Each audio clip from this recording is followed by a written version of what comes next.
విని భయపడకండి. పొద్దున్న నుంచి నా షెడ్యూల్ తిన్న షెడ్యూల్ అనే చెప్తా. పొద్దున్న లేచిన బాదం తిన్నా, రాగి జావ తాగిన, అయిపోయిందా.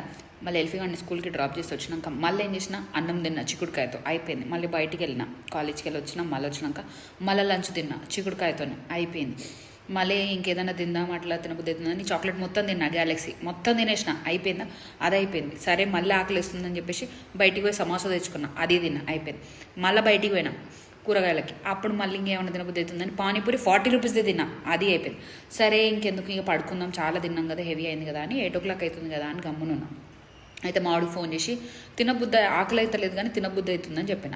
సరే ఏం చేస్తావు, ఆమ్లెట్ వేసుకొని తిను అన్నాడు. సరే సజెస్ట్ చేసిండు కదా అని మంచిగా ఆమ్లెట్ వేసుకున్నా, తిన్న తర్వాత పక్కన రైస్ ఉంది, అబ్బా మళ్ళీ తినబుద్ధి అయింది. సరే అని చెప్పేసి బెండకాయతో తిన్నా.